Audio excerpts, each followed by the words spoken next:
दोस्तों, आप देख रहे हैं बाबा दर्शन न्यूज। बाबा दर्शन न्यूज से मैं इनामुल्लाह खां। आज दिनांक 12/10/2025 दिन रविवार को सासाराम कचहरी मोड़ के समीप संस्थापक एवं चेयरमैन ब्राह्मण शिरोमणि पंडित मांगेराम शर्मा की पुण्यतिथि एवं श्रद्धांजलि सभा का आयोजन किया गया। इस कार्यक्रम में सर्वप्रथम दीप प्रज्वलित किया गया और पुष्पांजलि अर्पित की गई। साथ ही साथ तमाम आए हुए अतिथियों का अंग वस्त्र से सम्मानित किया गया। कार्यक्रम की अध्यक्षता रंगनाथ तिवारी और संचालन उमेश पांडे ने किया। वक्ताओं ने स्वर्गीय मांगेराम शर्मा के जीवनी पर प्रकाश डाला।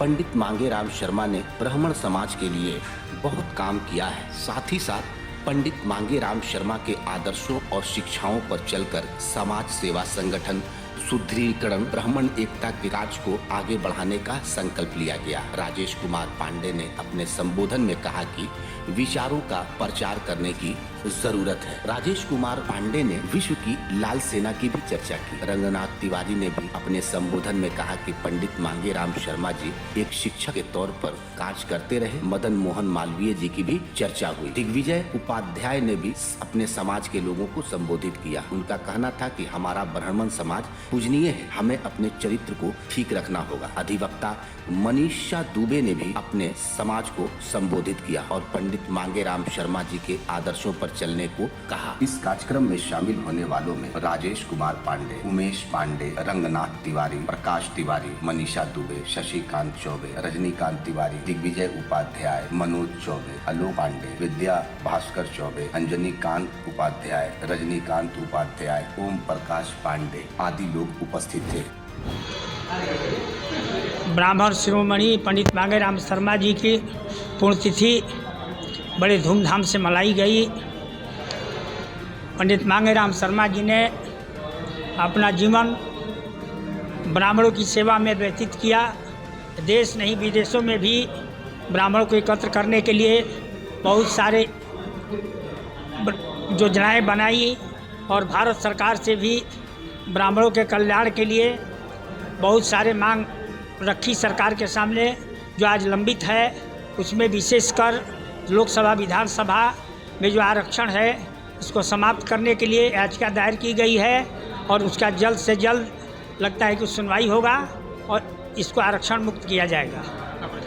मेरा परिचय है पंडित रंगनाथ तिवारी, वर्ल्ड ब्राह्मण फेडरेशन के पूर्वी भारत के प्रभारी। नमस्कार। संत शिरोमणि श्री मांगेराम शर्मा जी के पुण्यतिथि पे और आज ये जो बैठक हुई वो सिर्फ इसलिए हुई कि हम सब संगठित हों और उनके जो स्वप्न को साकार करें, ताकि जन जन तक उनकी जो सुविधाएं और उनका जो स्वप्न था जन जन को ब्राह्मण होने का लाभ मिले।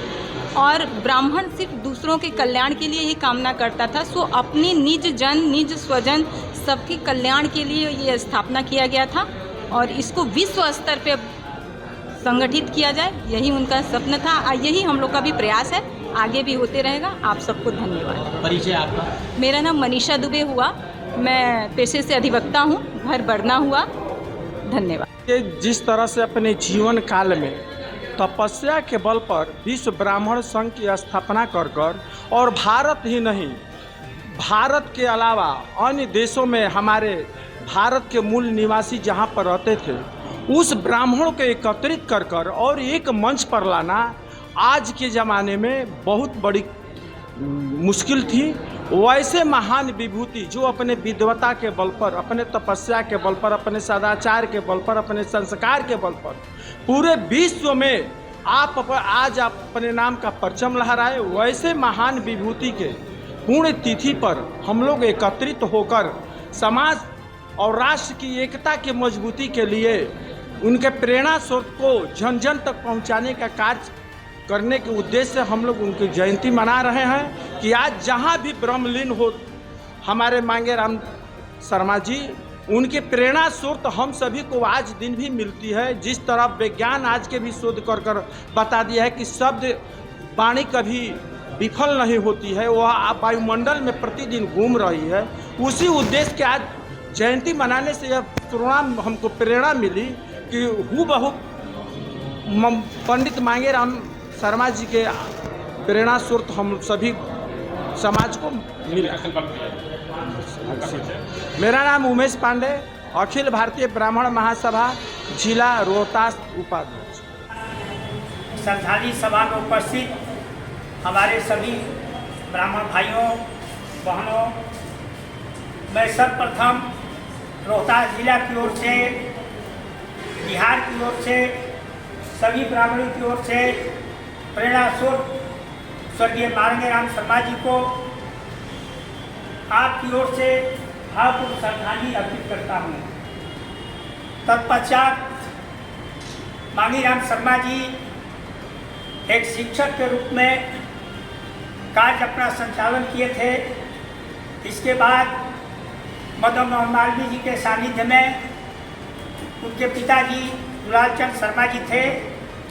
मदन मोहन मालवीय जी के मरणोपरांत एक अखिल भारतीय ब्राह्मण महासभा के अध्यक्ष हुए।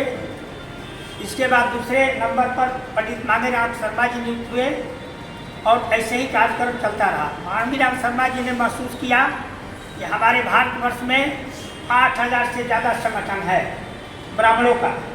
कोई चेतना मंच है, कोई अखिल भारतीय ब्राह्मण महासभा है, कोई क्या है, इस तरह के मंच है। तो उन्होंने कहा कि एक ऐसी संस्था बने, हमारे लोग विदेशों में भी हैं और अच्छे विद्वान लोग हैं। तो उन्होंने विश्व ब्राह्मण संघ की स्थापना की और वो कई देशों में भ्रमण करके 1914 में फिकी ऑडिटोरियम में सभा हुआ, जिसमें हमारे केंद्रीय बहुत सारे मंत्री भी इस संगठन से जुड़े हुए हैं। उसमें पूर्व कलराज मिश्र भी हैं, महेश शर्मा जी भी हैं, शीला दीक्षित जी भी हैं, सारे दल के लोग हैं। ये विश्व ब्राह्मण संघ किसी एक दल का नहीं है, किसी एक पार्टी का नहीं है। ब्राह्मण जिस दल में जाकर के चुनाव लड़ते हैं या जिस दल के लिए ब्राह्मणों का सिफारिश करना पड़ता है टिकट के लिए, ये विश्व ब्राह्मण संघ दिल्ली स्तर पर करता है और भरपूर उनको, चाहे वो कम्युनिस्ट हो, कांग्रेस हो, जिन लोगों हो, उनकी मदद करता है जिला स्तर से लेकर बिहार स्तर तक। तो हमारे राजीव पांडे जी अभी वहाँ गुड़गांव में हमारी मुख्य सभा हो रही है, वहाँ पर उपस्थित हैं। कल हमारी बातचीत हुई थी उनसे, तो नागपुर थे। नागपुर के बाद में आज दिल्ली पहुँचे हुए हैं और बहुत सारी मांगे हम लोगों ने रखा था सरकार के समक्ष। कुछ मांगे मिली भी है, जैसे ब्राह्मण कारपोरेशन की स्थापना जो है आंध्रा में हुई और मांगेराम शर्मा जी जीवन पर्यंत समाज की सेवा में लगे रहें। अभी उनके पुत्र हैं, 2 पुत्र हैं, एक आपका जो है रविकांत शर्मा जी हैं और एक जो है शशिकांत शर्मा जी हैं। एक राष्ट्रीय उपाध्यक्ष हैं और एक चेयरमैन हैं। अभी वो काम चल रहा है, उनके जितने भी अधूरे काम हैं उसको हम लोग पूरा कर रहे हैं। और ये विश्व ब्राह्मण संघ बनाने का उद्देश्य है कि सारे संघ जितने भी छोटे मोटे शाखाएँ हैं ये जाएगी। आप अपनी समस्याओं को रखेंगे, बिहार की समस्या को रखेंगे, आपकी हर समस्या को रख करके हर 5 वर्ष पर हम लोग दिल्ली में अधिवेशन करते हैं और सरकार में जितने भी लोग हैं, ब्राह्मण समुदाय के लोग हैं या जो नहीं हैं, उनको बुलाते हैं उसमें और हम लोग अपनी मांग को रखते हैं। और बहुत सारी बात है, बताने लगेंगे तो घंटों 2 घंटा लग जाएगा और समय भी काफ़ी हो चुका है। इसलिए आप सबों को हमारी ओर से, विश्व ब्राह्मण की ओर से हार्दिक शुभकामनाएं हैं। चाहिए शुरू से ब्राह्मण ही बताते आए हैं, हम लोग एक रहें और सबको समान समझें। लेकिन मैं ब्राह्मण हूँ, अब यहाँ पे जाति प्रथा की बात नहीं हो रही है, मैं सबको समान समझता हूँ। मैं ब्राह्मण हूँ, मैं मानता हूँ मैं सबसे बड़ा और मैं अपने से किसी को छोटा भी नहीं समझता। ब्राह्मण को भूदेव बोला गया है, इस धरती का देवता। ब्राह्मण घर एक बच्चा जन्म लेता है तो कहा गया है, शास्त्र में बताते हैं विद्वान पंडित लोग, कि एक बार इंद्र भगवान का भी इंद्रासन डोल जाता है। उसके तपस्या से अब वो तप कर लिया तो हमारे सिंहासन तक को पहुंच सकता है। इतना कर सकती है ब्राह्मण के बच्चे में। तो पहला तो ब्राह्मण हम लोग हैं, हम लोग को ये शिक्षा देनी चाहिए हमारे आने वाली भावी पीढ़ियों को कि ज्ञान, तपस्या और बल के ही माध्यम से हम लोग वहाँ तक पहुँच सकते हैं। और आज के डेट में देखिए, जो सबसे मजबूत होता है ना, जब वो खड़ा होता है समाज में, तो मजबूत के पीछे सब लोग पड़ता है। ब्राह्मण का कोई नेता खड़ा होता है तो सबके अंदर डर हो जाता है, जान ले अरे वो ब्राह्मण, पता है वो विद्वान है, क्योंकि चाणक्य ने ही सबसे पहले शासन दिलवाया और खुद शासन पे नहीं बैठे, चाणक्य चंद्रगुप्त को बैठाया। कुछ ब्राह्मण कभी भी सिंहासन के लालच में नहीं रहता है, वो चाहता है कि हमारा देश, हमारा समाज जिसके हाथ में हो अच्छे हाथ में जाए, कि सबको समान समझे, सबको सम्मान दे, सबके धर्मों का सम्मान करे, हिंदू मुस्लिम सिख ईसाई कोई भी हो, हम अलग अलग संप्रदाय की बात कर दिया। मैं बता रहा हूँ यहाँ तो हिंदू में भी जाति प्रथा आ जा रही है, यहाँ तक कि हमारा देश का जो चैनल भी है, राष्ट्रीय चैनल, उस गवर्नमेंट भी देखता है जाति प्रथा, जाति समीकरण से ही उठाता है। किसको सीट देंगे? यूपी में, बिहार में जाति समीकरण से उठाते हैं। वहाँ जरूरत नहीं होती है, विचार प्रसारित की जरूरत होती है। विचार का प्रचार कितना, प्रसार कितना हो रहा है।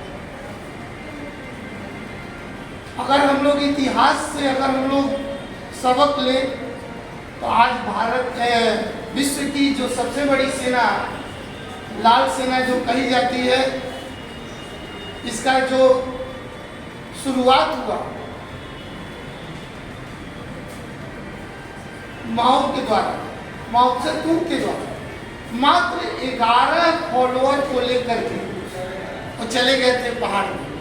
जब उनके पीछे औपनिवेशिक शासन व्यवस्था वहाँ उनको खत्म करने के लिए लगा, मात्र 11, और आज उनके द्वारा स्थापित हुआ सेना इन 75-80 वर्ष में विश्व की सबसे बड़ी सेना के रूप में विश्व में मौजूद है।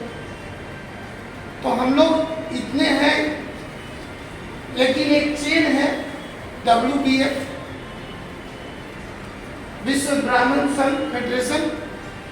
हम लोग इसका आयोजन अपने अपने क्षेत्र में जहाँ भी है वहाँ कर सकते हैं। एक विचार है, विचार हम आप सबका आपस में है, क्योंकि जहाँ पर जो भी कठिनाइयाँ हैं वहाँ की कठिनाइयों को दूर वहीं के लोग कर सकते हैं। इसके लिए बाहर से केवल कोई नहीं आएगा। एक छोटा सा हम आपको बात बता रहे हैं भैया, आज RSS के दूसरे नंबर पर है दत्तात्रेय भोसले जी। मोहन भागवत जी के बाद RSS में दूसरा नंबर है।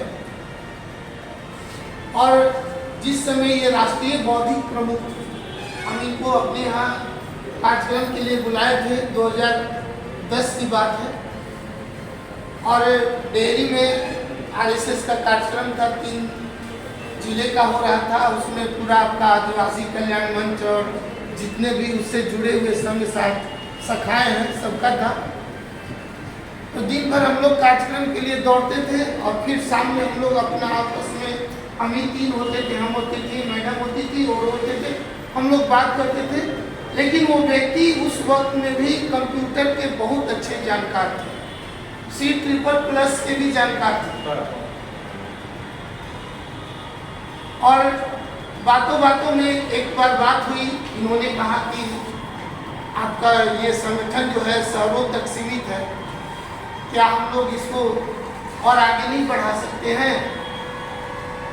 तो बोले कि यही तो हम लोग का विचार है और यहीं पर आकर के ठहर भी जाता है।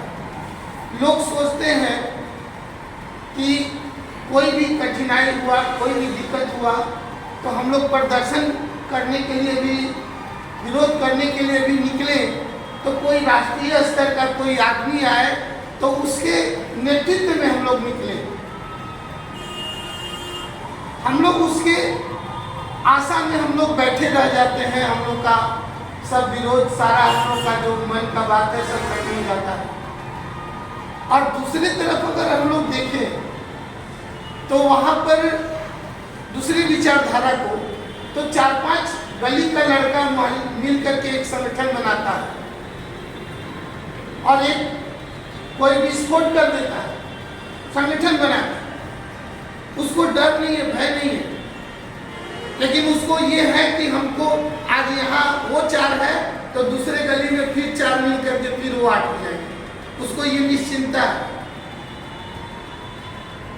महिलाओं के बारे में भी कि हम जो संगठन वहाँ बना रहे हैं, ये बात दत्तात्रेय भोसले जी का था।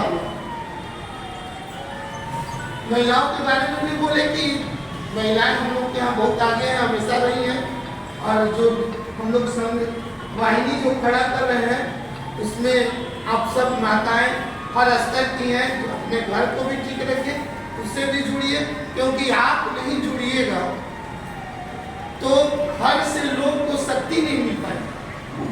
आप पैर खींचती हैं, आप आगे बढ़ाती हैं, दोनों चीज आप में, तो आपको तो आगे आना ही पड़ेगा। इन विचारों के साथ आप सबका विचार, आप सब लोग अपने अनुभवों के साथ सारा चीज जानते हैं हमारे समाज में क्या क्या हो रहा है। बढ़ करके एक छोटे छोटे विचार, बहुत पूर्व में एक द्विवेदी बाबा बैठक यहाँ इसी सामने हॉल में एक बार किए थे, लगभग 2008-9 की बात है बाबा। अगर आप इस वीडियो को फेसबुक पर देख रहे हैं तो फेसबुक पेज को लाइक कीजिए और वीडियो को शेयर कीजिए। अगर आप इस वीडियो को YouTube पर देख रहे हैं तो YouTube चैनल को सब्सक्राइब कीजिए और घंटी के आइकॉन को दबाइए।